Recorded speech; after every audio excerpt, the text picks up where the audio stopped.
Pada kesempatan kali ini kami akan membahas 80% umat manusia yang sudah dihabisi oleh Rambling Eren. Sebelum masuk ke pembahasan, bantu kami dengan klik subscribe dan like-nya ya. Oke, jadi mari kita mulai saja pembahasannya. So, pada chapter terakhir Attack on Titan yaitu chapter 139, Eren mengatakan bahwa ia sudah memusnahkan 80% populasi umat manusia dalam dunia Attack on Titan. Arti kata 80% ini diambil dari 100% populasi manusia di luar tembok ya, alias di luar paradis. Jadi katakanlah jika paradis join atau dihitung sebagai populasi manusia yang dimaksud Eren, mungkin nilainya 120%. Karena kita anggap 20% populasi umat manusia yang ada di paradis. Nah, yang artinya setelah Rambling, total keseluruhan umat manusia yang masih tersisa adalah 40%. Dan umat manusia yang tersisa di luar tembok dihitung sebagai 20% sisanya. Nah, balik lagi ke pertanyaan awal, jika 80% umat manusia sudah diratakan oleh Ramblingnya ini, apakah benua Amerika tidak masuk dalam skala Rambling Eren? Sebenarnya untuk jawaban ini, admin agak bingung. Pada awalnya, peta lengkap ini merupakan buatan para penggemar atau para fans. Untuk peta keseluruhan dunia Attack on Titan sebenarnya tak pernah digambar oleh Isayama Sensei. Adapun yang pernah digambar oleh Isayama ada di chapter 86 atau episode 57. Di sana memperlihatkan map atau peta dari Paradis dan benua Marley. Lalu digambar lagi pada chapter 93 dan digambar lagi pada chapter 129. Ya, sebenarnya Isayama Sensei sama sekali tak pernah menggambar full map dari dunia Attack on Titan. Gambar buatan fandom ini memang hanya sebagai asumsi penggemar saja tentang dunia AOT, karena geografi Paradis dan Marley memang terlihat seperti Madagaskar dan benua Afrika.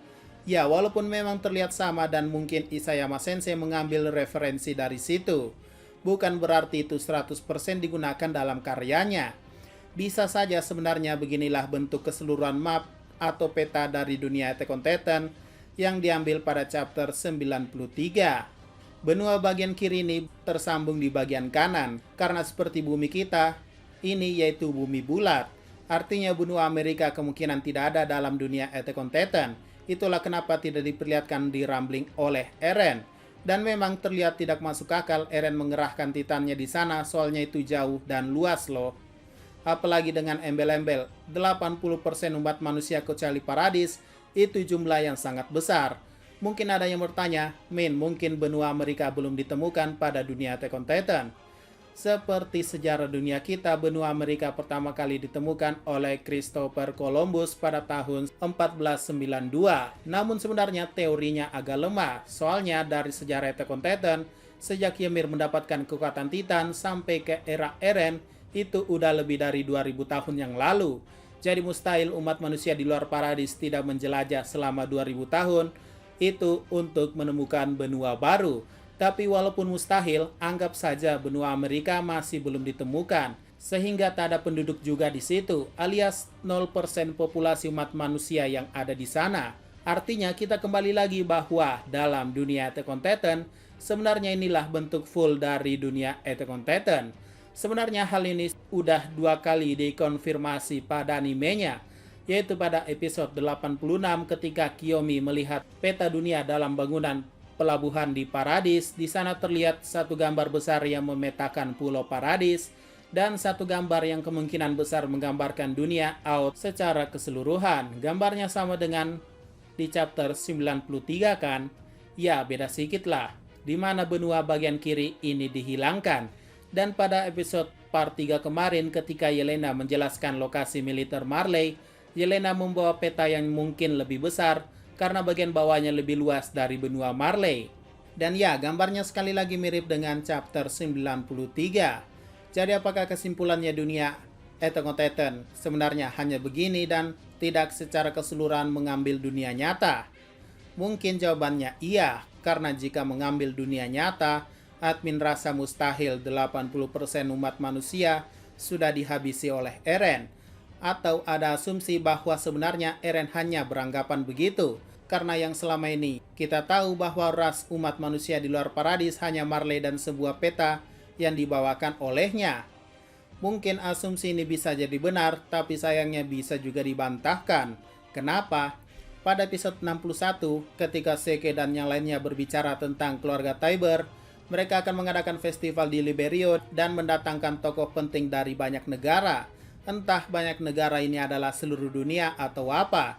Dan pada episode 63 kita diperlihatkan sebuah tamu dari berbagai negara, yang kita anggap mereka adalah seluruh perwakilan yang mewakili semua negara. Kita bisa lihat ada bangsa Asia, Timur Tengah, Eropa seperti Onyakopon, dan mungkin bangsa Cina yang masuk dalam Asia juga.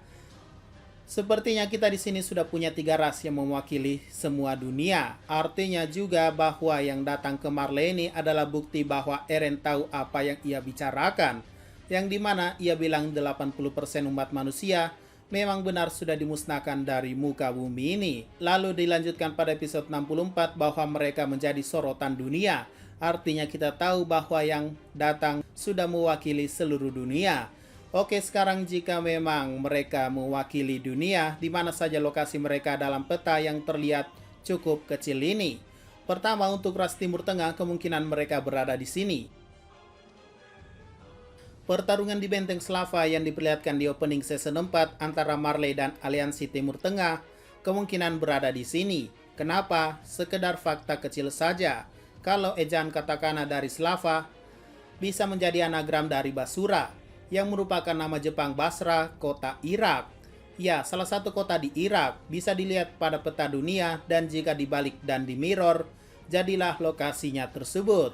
Artinya sekitaran sini. Bisa jadi ini adalah wilayah Timur Tengah dalam dunia AOT.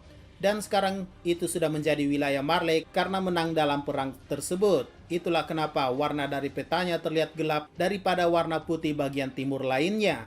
Nah, sedangkan bagian putih ini bukan wilayah dari Marley, artinya termaksud Paradis. Bisa jadi ini adalah wilayah bangsa Asia, karena mereka belum ditaklukkan oleh Marley. Walaupun begitu, pada episode 63 sebelumnya, Gabi berkata setelah melihat bangsa Asia alias Kiyomi, bahwa dia orang timur dari Hizuru. Nah, timur kan arahnya di sana, jadi mungkin memang sesuai bahwa kemungkinan ini adalah wilayah bangsa Asia atau Hizuru. Tapi sebenarnya juga ini masih disebut sebagai Timur Tengah, karena ini timur terus di tengah. Ada kemungkinan kalau wilayah Asia itu adalah bagian ini, yang kecil ini, jauh di timur. Nah, dengan begitu wilayah Eropa pasti di tengah sini, yang ditempatkan bangsanya Onyakopon sebelah kanan, atau jangan-jangan di bawah sini, tepat di bawah Marley. Karena ini juga sesuai rute dunia asli bahwa Eropa ada di sini. Tapi kenapa warnanya sama seperti Marley? Ya, karena mereka sudah ditaklukkan. Mungkin saat itu adalah perang yang didatangi oleh Seke hingga ketemu Yelena. Hingga menjadi alasan juga kenapa Onyakopon membenci Marley. Dan ya, balik lagi, Eren dengan rute ramblingnya seperti yang Admin bahas pada video sebelumnya, kemungkinan akan sedikit berubah. Ya, nggak akan berubah banyak lah. Kelompok 1 Eren mulai dari atas atau utara Marley, kemudian turun ke bawah sampai ke Benteng Salta. Lalu kelompok 2 langsung menuju ke selatan dan meratakan Eropa. Lalu kelompok 3 ke Timur Tengah. Dan kelompok 4 ke Asia. Sehingga sebenarnya wilayah yang paling aman atau sisa umat manusia kemungkinan ada di batas benua Marley dan ujung dari benua Eropa, Timur Tengah, dan juga Asia. Mungkin itulah yang dimaksud sisa 20% umat manusia, karena jika kita memakai metode Eren yang hanya mengerahkan titannya dari utara Marley, itu tak masuk akal. Soalnya Eren berhenti di sini, yaitu Benteng Salta, sedangkan sisa wilayahnya itu masih banyak loh. Masa iya masih tersisa 20% dengan wilayah seluas itu? Nah, makanya lebih masuk akal memang kalau Eren membagi titannya dari wilayah Paradis menuju ke masing-masing wilayah untuk dirambling dan dimusnahkan. Oke, terakhir, kalaupun kalian masih tak terima dengan dunia Attack on Titan sama dengan dunia nyata, maka rute ramblingnya tetap sama. Walaupun masih aneh kok bisa Eren musnahin 80% umat manusia hanya sebatas benua ini. Soalnya bumi itu luas loh, itu pun Eren rambling yang kemungkinan tidak masuk ke benua Amerika, Australia, Indonesia, dan bahkan bagian Rusia. Kenapa admin berkata begitu? Karena pada buku admin tentang dunia ini, ada yang namanya daratan es, dan pada ending season 3 kemarin diperlihatkan seperti apa itu aurora dan dataran esnya. Lokasi aurora di dunia nyata itu cukup banyak, salah satunya ada di Greenland. Jadi jika kalian tanya apakah kutub utara di dunia Attack on Titan itu ada, jawabannya ada. Apakah Rambling Eren pergi ke sana? Nah, itu juga masih menjadi misteri. Namun jika tidak pergi, kemungkinan penduduk di sana belum ada. Ya, tepatnya di dunia Out ya. Jadi kesimpulannya, ya memang benar pernyataan Eren tentang musnahnya 80% umat manusia di muka bumi patut dipertanyakan. Soalnya scene dataran esnya pun juga tak dikunjungi oleh World Titan, karena ini bukan tentang Greenland doang. Soalnya ada negara Kanada yang juga merupakan dataran es sebagian. Jadi buat kalian yang sebenarnya nggak mau pusing dan mau tenang soal ini, admin sarankan percaya saja bahwa dunia Out itu memang kecil dan tak sebesar dunia asli. Dan itulah yang menjadi jawaban kenapa Rambling bisa menyisakan sedikit umat manusia. Udah itu aja. Oke, mungkin itu saja pembahasan pada video kali ini ya. Jika ada pertanyaan dan masukan, silahkan komentar saja di bawah. Sekian dari pembahasan kali ini, jangan lupa like, share, dan komentarnya ya.